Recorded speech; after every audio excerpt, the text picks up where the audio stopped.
stories behind the ag brands we love and the ag brands we love to hate. What color is your tractor? With Chrissy Wozniak. Hi, I'm Chrissy Wozniak, and welcome to What Color is Your Tractor? The company we're talking to today sports a shade of green and was founded in Spelle, Germany in 1906 with the intention of making farming more efficient and profitable. Still owned by the same family, the hay and forage giant Krone is our focus. Welcome, Jim Mandes, the Northern Region Sales Manager of Krone North America. Thank you so much for joining me today, Jim. Thanks. Glad to be here. So what is your background and how long have you been with Krone? I have a lifetime in sales, but not in agriculture. I joined Krone in 2012 and really started my journey in ag in 2003. So what you have in me is pretty much a sales professional who found a love in ag, and I don't foresee ever leaving the industry. I love it.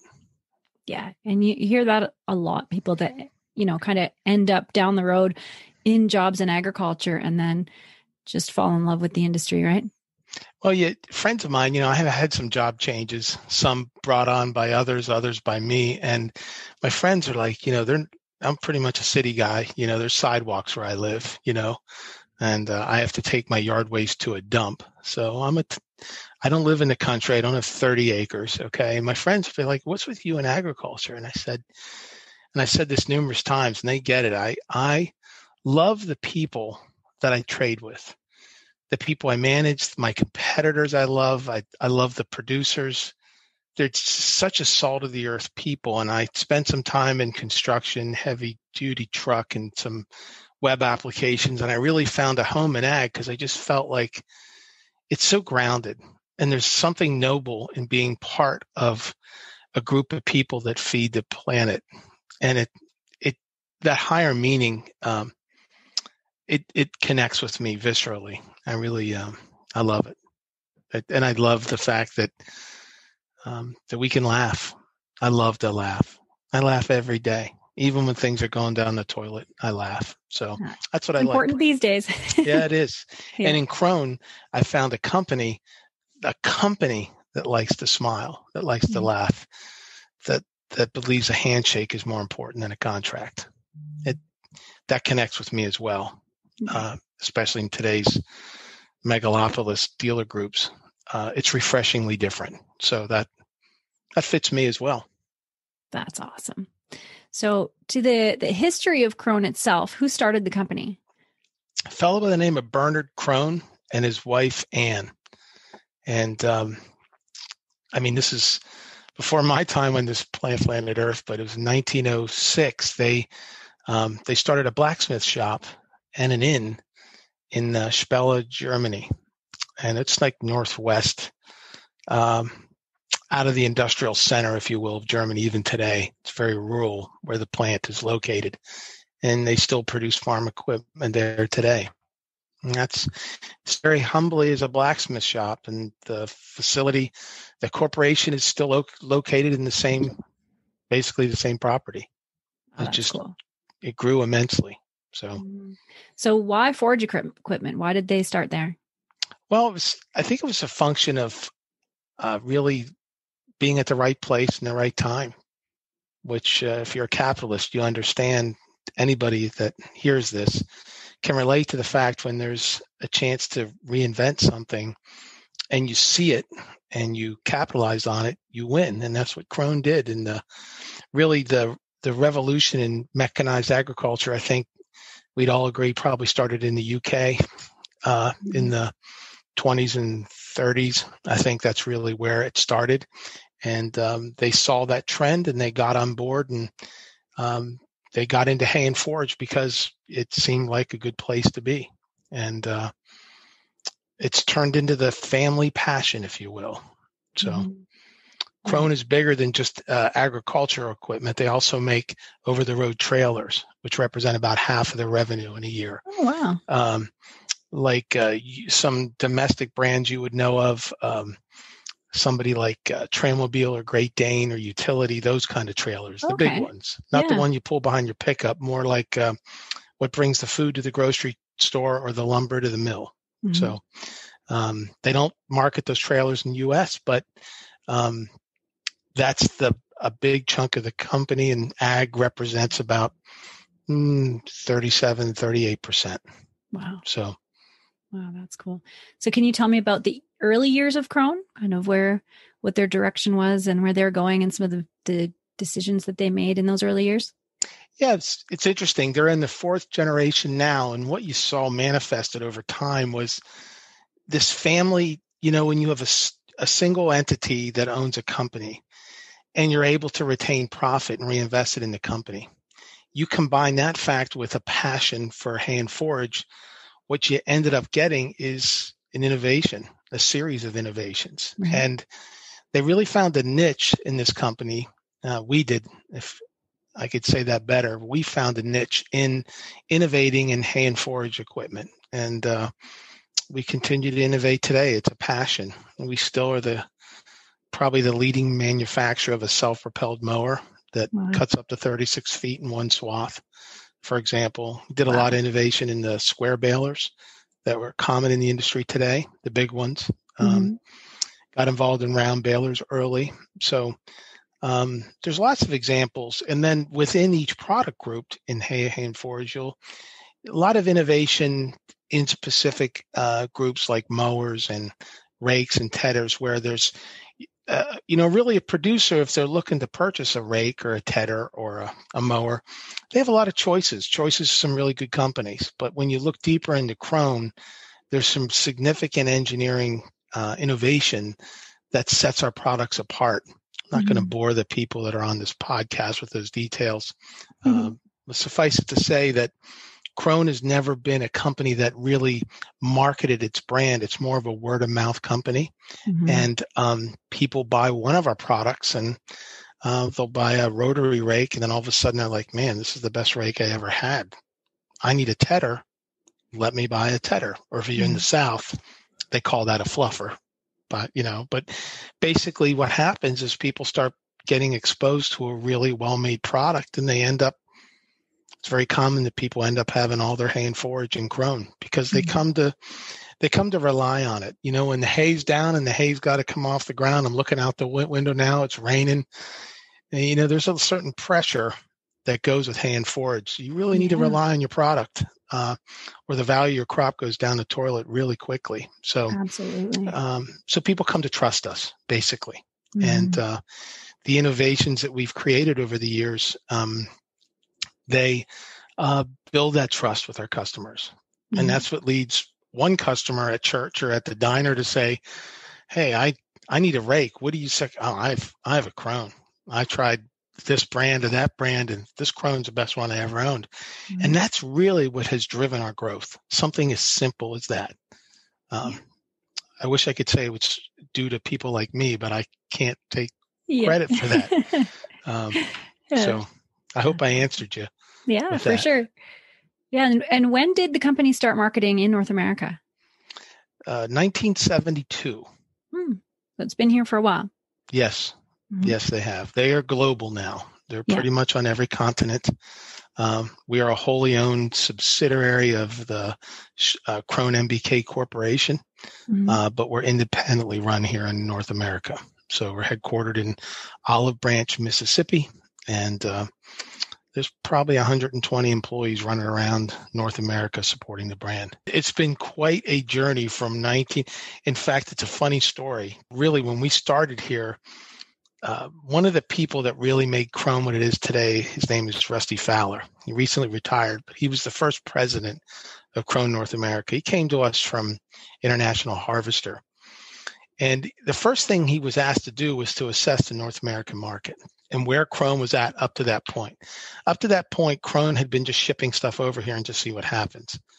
They own some land over here. They come over and go, pheasant hunting, if you will. But it was really just like a vacation spot for the family. But they really started to see this country is vast. Basically, Germany's about the size of Texas, okay? You come to North America, I hate to tell you, but you're not going to see all your dealers in a day. It's for sure. So Rusty did an assessment, and very plain-spoken Tennessee gentleman, if you will. And I was fortunate enough to work for this fella. And honest as the day is long, but boy, was he direct. And he told the ownership in Spella that I recommend you just liquidate all your inventory and go back to just because it's going to cost too much to fix what you've already messed up. And they said, interesting. What would it take to do it right? Because he suggested basically that they pay him to eliminate his position. Right. You understand? Does that make sense to you? Yeah. But he's an honest, straight-spoken guy. And he said, it's going to take a huge investment. And he goes, well, what would it take? So Rusty told him. And it's been nothing but a wonderful relationship from that day forward, going from nothing to upwards of 110 million US a year. Just because this family in Germany is passionate about doing it right. It's the best way I can put it. Yeah, for sure. So that's really how we started, and that's how we got to where we are today, from one employee, one guy, to what we are now. And I think some companies have grown faster than that and have more impressive figures.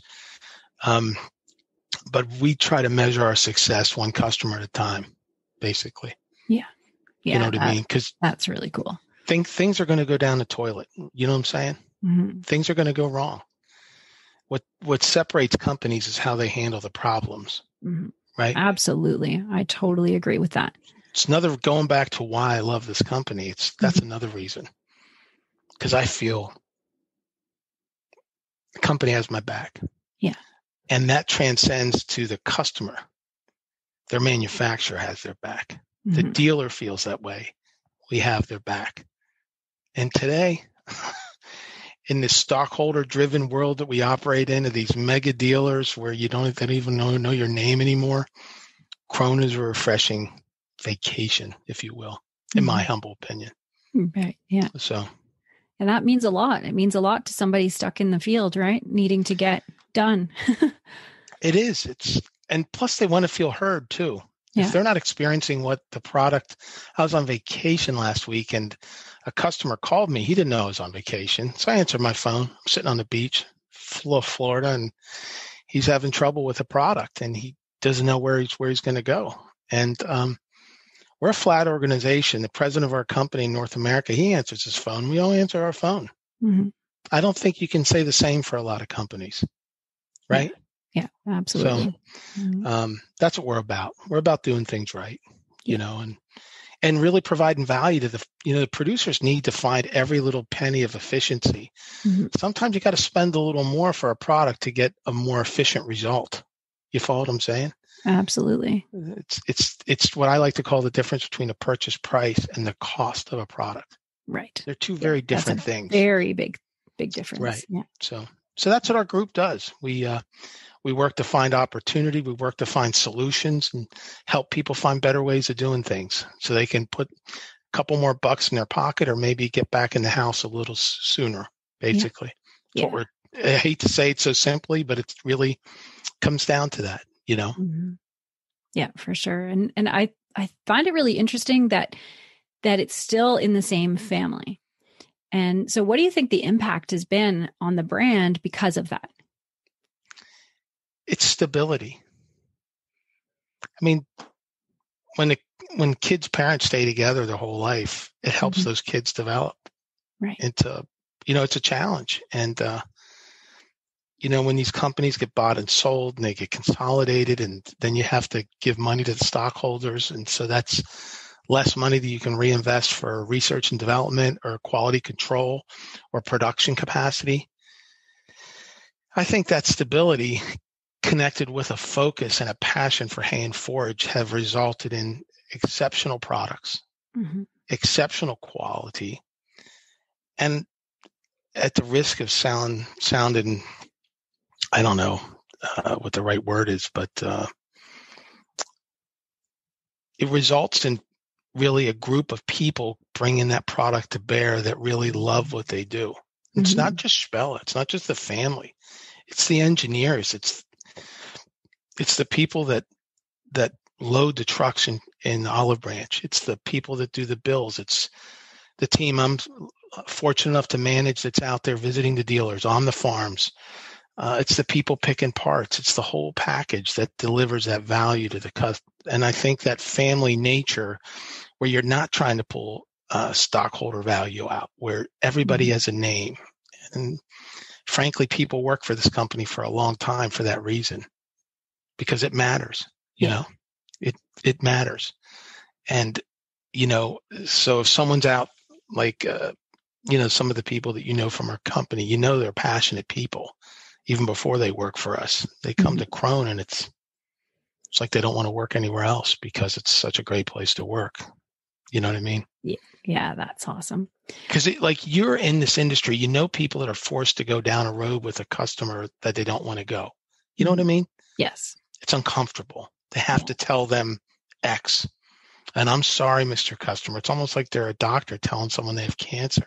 I'm very grateful that I work for a company where I really am not put in that position too often. Yeah. And that, really helps with employee retention too. I've worked for manufacturers where you got to be the bad guy all the time. All the time. Yep. Yeah. And that's really common. And it feels like sometimes your sales force ends up being the bearer of bad news rather than, the person who's there to help the farmer. Yeah. Yeah. And if you're good at what you do, your phone's going to ring. Yeah. Someone's going to send you an email, some stranger, and says, I have an opportunity for you, and they show you funny, I'm sure everybody that works on my team and a lot of people in this company, they could probably go somewhere else and make more.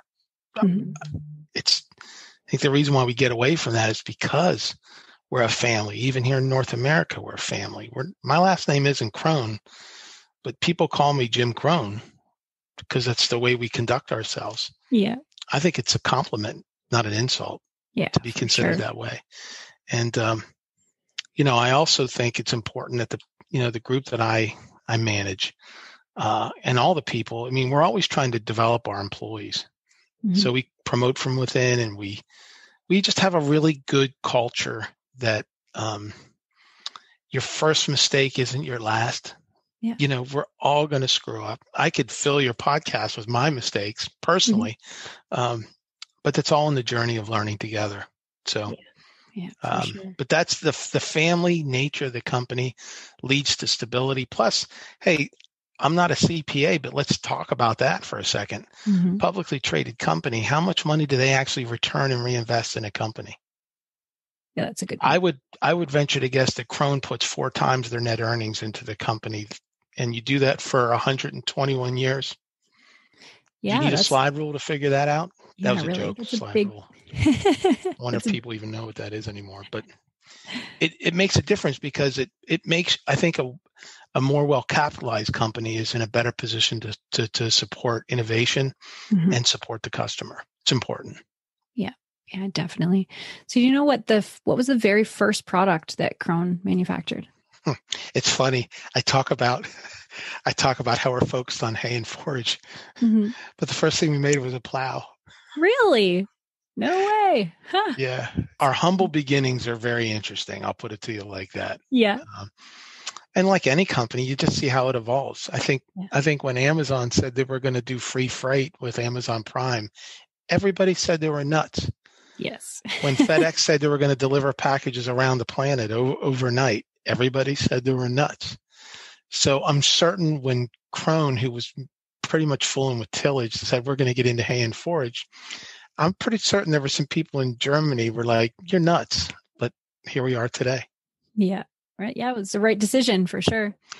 Yes. And I also think that this company has had opportunities to diverge into other areas, tillage, tractors, and they've resisted it because while they might have had the resources to go that direction, they felt it was more important to be focused.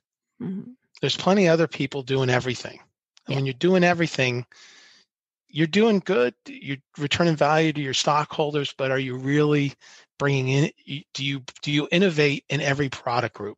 Maybe they do. I just know at Krone we're focused on our hay and forage, and it seems to have worked really well for us. Yeah, so far so good. Yep, and how many products do you sell now?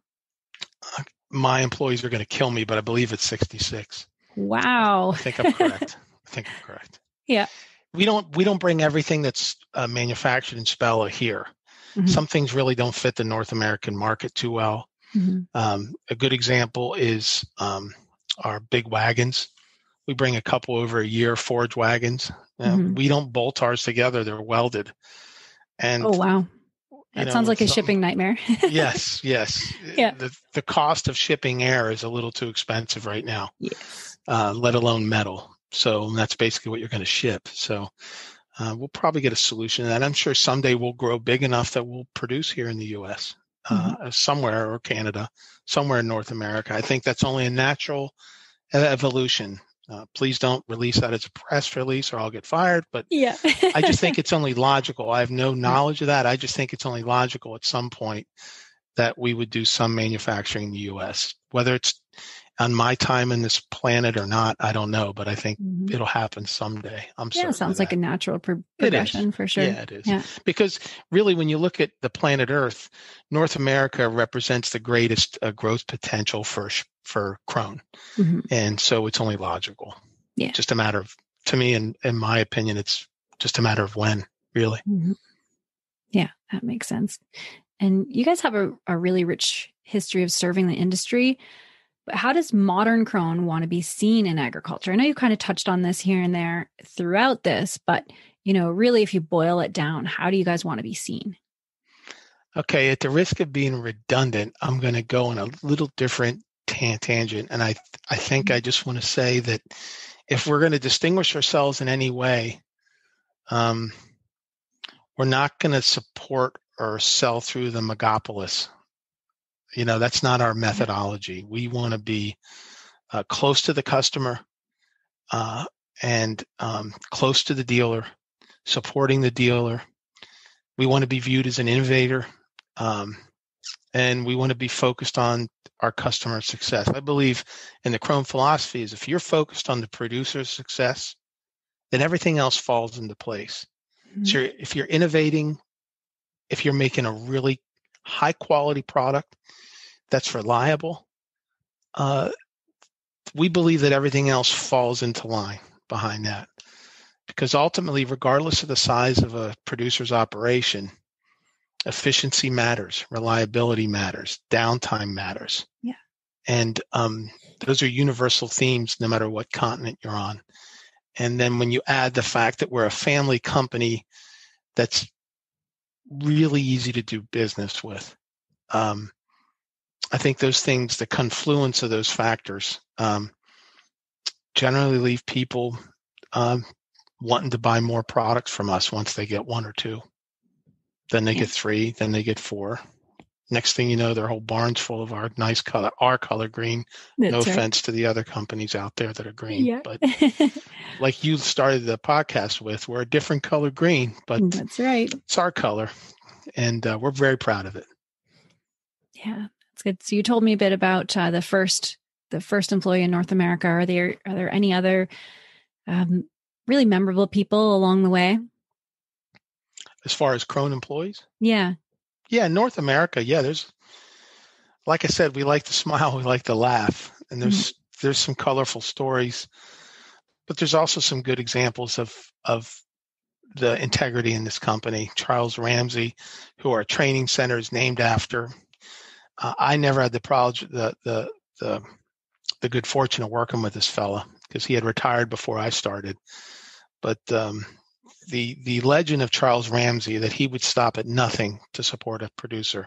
Wow. The early days of the round baler, it's just the countless hours, the weekends, he always answered his phone. He was always there. And he was such, from what I gather, again, I have never worked with this fella, but he was one of the sweetest people you would ever meet. He was just so kind, never had a crossword, patient as the day is long.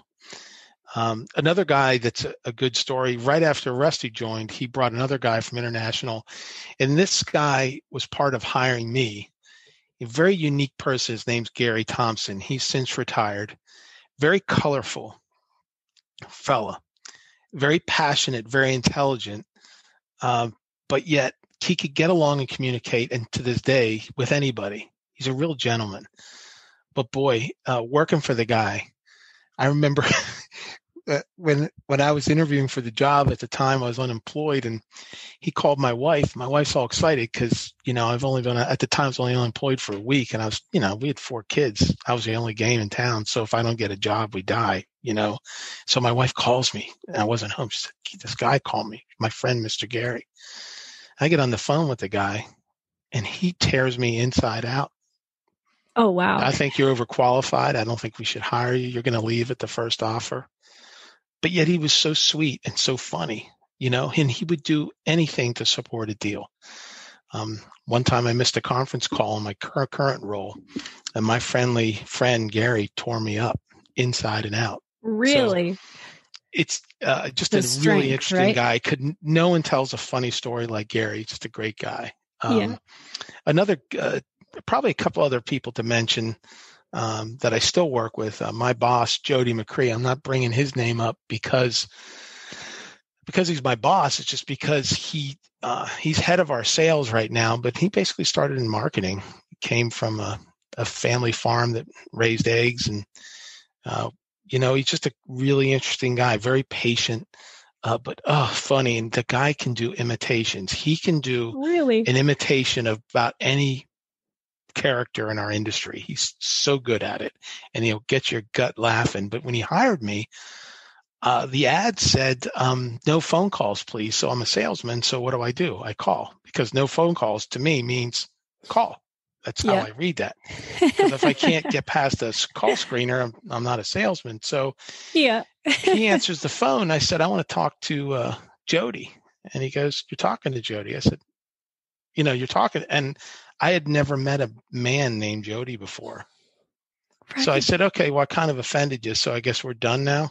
So we keep talking, and he ended up hiring me, and he advocated for me because we had trouble with representation in the Northeast because we're a Southern headquartered company, and trying to plug Southern culture into the Northeast was, I don't know, was a little difficult. And he argued on my behalf because he thought, this guy talks like those people. Maybe he can do business up there. And, the rest is history. I was in the territory guy for a couple of years. Then I got promoted to my current role in charge of sales for the North. The other guy I want to mention, I have the good fortune of working with on my team. His name is Brent Rains. He's a little bit of an icon. He did a thing on RFD TV. It's available on YouTube, but you should watch it because it tells you a little deeper story about Krone. But Brent has been with the company almost 30 years now. Oh, wow. If it is 30 already, he's going to kill me for saying it wrong. But several decades with one company is impressive. And, he farms, and it's just, he is such a colorful guy and has his fingers in so many aspects of hay and forage, whether it's a cattle rancher or a dairyman. He's pretty well known in the industry, and he is funny. But to give you an idea of the family nature, and I think Brent wouldn't mind me going out of, he's done every job. He's done my job. I mean, he opened a warehouse in Reno, Nevada, moved out there. I mean, he's done it all. He's done every role in this company. But he had the misfortune years back of losing a child, a son, in a tragic accident. Oh, that's awful. And the next day, a dealer was at his door. Oh, wow. And the whole company rallied around this guy. Really? Oh, that's incredible. Because we're family. Yeah. And, we were at a show 2 years ago, and one of our coworkers died on the show. The Ohio Farm Science Review had a heart attack and died. I was there actually. Yeah. Yeah, I was there that day. Richard Barrett, a great man, a personal friend of mine. I just renewed his vows. His pastor backed out, so he said, can you fill in? I said, sure.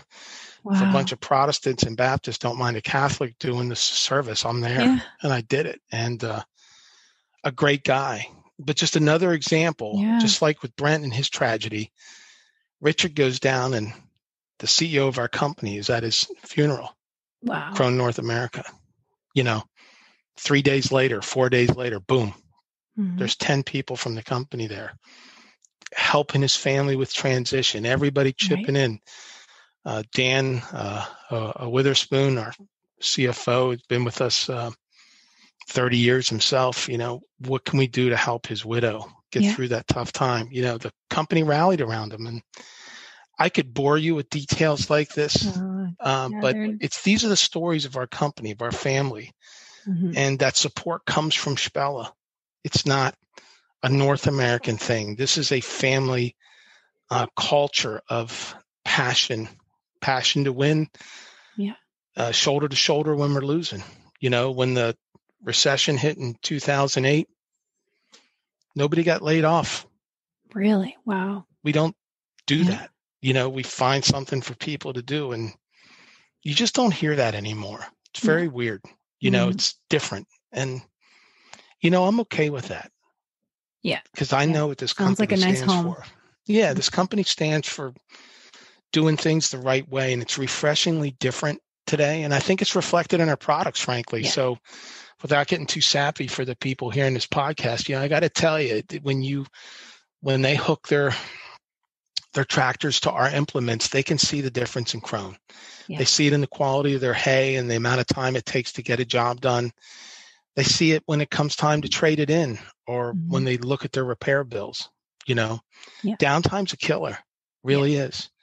And it's that delivered capacity that Krone does that makes us different. Because delivered capacity, what is it? It's the price you pay up front. It's the service time. It's what happens when you're down, And I'm really proud of the work we do. We have a great team in North America and in Germany. We work very well together, and I'm honored to work with these people. I really am. It's hard to put it any other way. Yeah.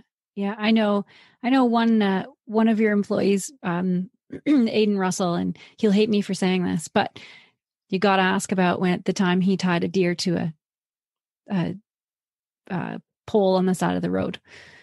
Hilarious story. I think that was the first day I met him, and oh man, he can tell a story. I know he can tell a story. Aiden, I'm fortunate enough to work directly with him, and I'm going to ask him that.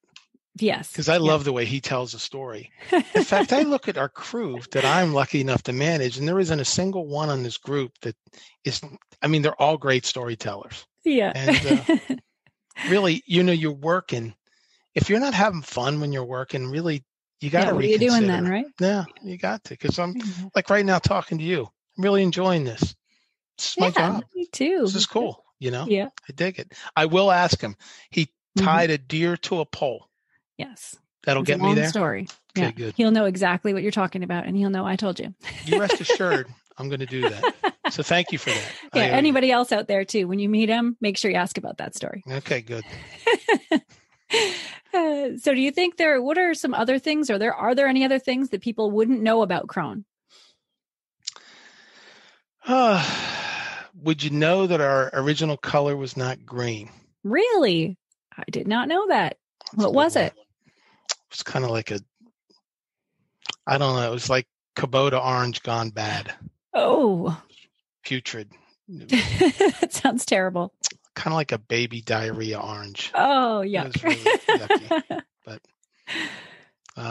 that's a good little fact about Krone. I think that, and that we were kind of like, we made a manure spreader. We made some interesting products early on when we were trying to find our way, basically. Yeah. Until we found out our niche.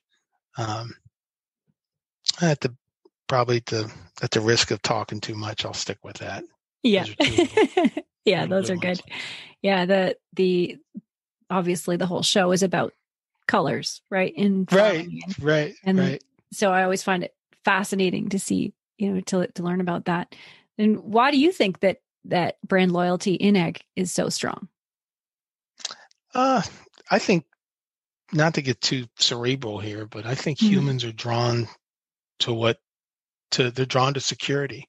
Yeah. Think of the hierarchy of needs, security is pretty high up there. And I think that's an element. And I think also an element is people find comfort in what's familiar. Mm-hmm. And those are the 30,000 foot level. Now, if you boil it back down, I think a lot of it has to do with their relationship with their dealer. Mm-hmm. and their experiences with the equipment, frankly. Those two things, and they stand the test of time, I think, a lot of times. And it takes a lot to move somebody off brand. Yes. I think. And I would, in sales, you call that identifying someone's pain points and try to leverage that into getting them to your brand. But we really put a lot of time and effort into finding people that really would match our culture, match our value points. If someone's struggling to get 2 nickels together and they're only making 5 acres of hay, maybe buying a little Mickey Mouse hay implement is probably the right thing for them. Okay. Right. Yeah. And there's no crime in that. That's okay. But if someone's a part-time farmer and they want to make hay and they don't want problems and they can afford better, a lot of our part-time people, they start with Krone pieces they purchase off secondary market. And they like it so much. I'm like, man, I can explain this to my wife. This is going to make sense. And she controls the money. If I tell her less downtime when we're tedding, I'm going to get a real tedder. I'm not going to get a tedder that I have to replace every year, for sure. Basically. Yeah. So that's pretty much how it goes. That's what I started 30,000 feet and worked my way down as to reason why people stick with brands. And I used Krone as an example, but I think the same could be true for other brands. They have similar experiences for sure. For sure. Yeah. Yeah. So back down to the last question. And I know you live in the city, but I got to ask, what color is your tractor? People are going to be shocked to hear this. I don't own a tractor. But all I have is a passion to work with and support the great people that feed the planet.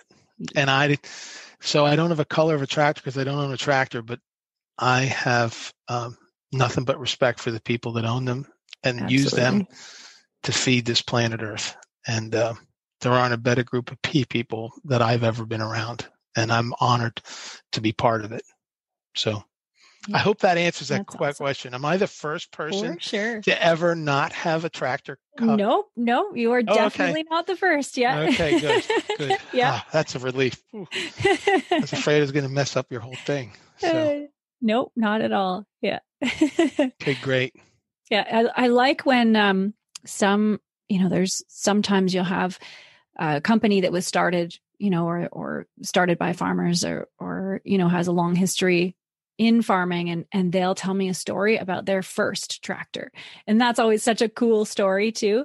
And, and they always get kind of dreamy and they talk about it like it's their friend. And I'm fascinated by that. Right. I do have a funny story to share. Might be a good way to end this. Sure. Okay. In one of my first jobs in agriculture, I literally didn't know the difference between straw and alfalfa. That was how much I had to learn. I literally, my exposure to agriculture was what aisle is the food in? Okay. Seriously. Yes. And it's been a journey to learn this stuff. But this is a funny story about how this industry treats people like me. I was in Wisconsin at Wisconsin Farm Tech Days with a prior employer. The president of the company is with me, and I was the show was an outdoor show in a field. And coming from Pennsylvania, we have it's very common to see mature alfalfa fields. Okay, I'd never seen alfalfa in little rows like corn at the time. It was very new to me. So I said to the president, I said, Dennis, what's with the rows? What is that crop there? Because all I did is ask questions. I drove people nuts. I asked questions about everything.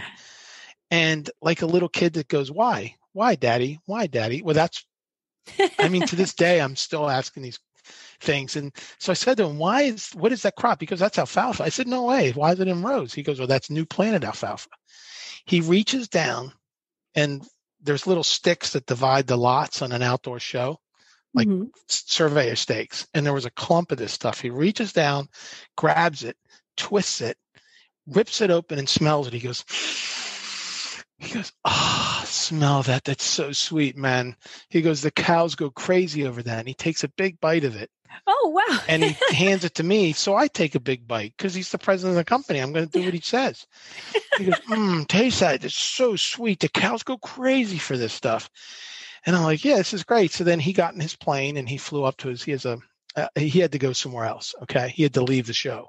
Mm-hmm. Well, I'm sitting in the show trailer and I'm like, man, I'm having a hard time swallowing. And then I started coughing. Oh no. Here I was having an allergic reaction. And to this awful. day, I cannot drink Lipton citrus tea because I think I drank a case of it to wash that stuff down my throat and not end up in a hospital. So wow. So yes, you're talking to someone that doesn't own a tractor, but he has in fact eaten fresh alfalfa. That's yes. Right. You can't get closer to cows than that. No, you can't. You can't. But I'll pass on the alfalfa and I'll just go to the salad bar from now on. That's a good straight. plan. You know, it was funny. I still laugh with Dennis to this day about that story. So, anyways, I really I appreciate you choosing Krone for this time. Yeah, I thank you so much for giving me a chance to tell a little bit of the Krone story. And anybody out there, go to your local dealer and ask about Krone. And I don't believe you'll be disappointed whatsoever. So that's awesome. We'll have some links in the bio as well. Great. So people want to contact you right away and get in touch with Aiden and ask about the deer. Please do that. Yeah. I believe when we're done, that's the first call I'm going to make. Yeah. So. Great. That's awesome. Well, thank you so much for joining me, and we'll talk soon. No problem. Thanks. Have a great day. You too. Bye-bye.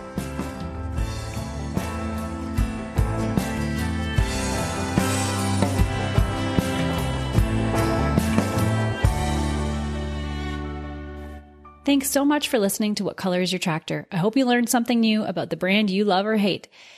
If you're a manufacturer who would like to apply to be featured on this show, please visit whatcolorisyourtractor.com/contact and fill out the form.